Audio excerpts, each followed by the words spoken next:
Salut et bienvenue pour la quotidienne du voyageur pèlerin direction Népal en vélo. Donc une journée, voilà quoi, bien, j'ai de la chance parce qu'au final j'ai failli m'arriver une grosse merde. Peut-être la pire de mon voyage. J'ai eu vraiment beaucoup de chance, vous allez comprendre pourquoi. Donc au début j'ai passé un bon moment, de toute façon j'ai fait un live avec vous, le soleil en Suisse, c'était impressionnant aujourd'hui, un sacré soleil. Donc j'ai bien profité le matin, j'ai pu me mettre un peu torse nu, j'ai fait pas mal de vélo. Et en fait, je suis arrivé dans des petits chemins et j'ai pu, heureusement, parce qu'au fond, c'était que des escaliers. Je ne sais même pas pourquoi le GPS il m'a amené jusqu'à là-bas. Donc, heureusement qu'on m'a aidé. Hein, la première personne qui est venue vers moi, elle parlait français. Donc, elle a demandé du monde et tout. Les gens ils m'ont aidé et tout. Donc, ça va, j'ai pu descendre les escaliers. Je suis arrivé.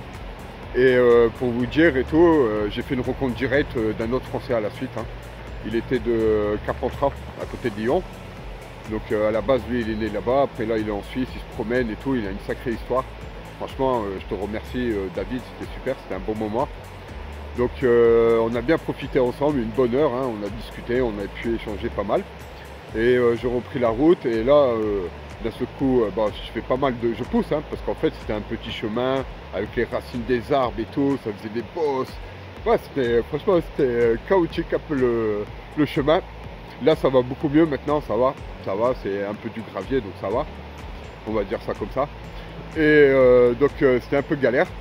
Et à un moment, quand j'arrive, je me dis, tiens, je vais me mettre là et tout, c'est un bon endroit, je vais pouvoir profiter. Je me rends compte que j'ai plus mon sac à dos.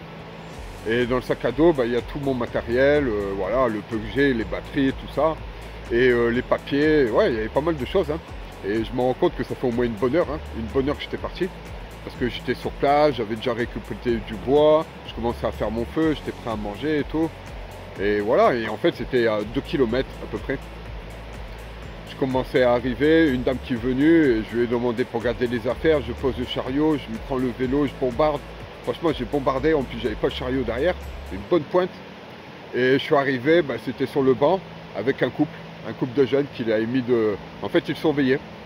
Il est passé, ce que j'ai compris, il m'a dit je suis là, je surveille, tu vois. Après il parlait pas français, hein. Mais super, je te remercie, hein. Franchement il m'a sauvé la vie. Hein. Enfin pas la vie, mais en tout cas il m'a arrangé pas mal. Hein. Merci à Dieu de 1 heure au moins, 1 heure. Hein. 1 heure. Le sac à dos posé sur un banc et tout, voilà quoi. En plus il y a du passage un peu quand même, donc j'ai de la chance. Merci à eux qui sont passés, qui l'ont gardé. Donc voilà, la galère, hein, j'ai failli perdre mon sac. C'est la première fois, hein, c'est la première fois. Il faut vraiment que je fasse gaffe. Mais c'est que c'était une journée un peu dure. Hein. J'ai fait que pousser, j'ai fait pas mal, hein, pas mal parce que ça montait, c'était compliqué le chemin.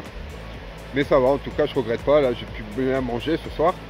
Et je vais me poser, je vais profiter avec ma chaîne, on va se poser tranquille là. Donc je vous souhaite à tous une bonne soirée et je vous dis à demain pour de nouvelles aventures. Et prenez soin de vous la famille. Hein. Allez, ciao ciao.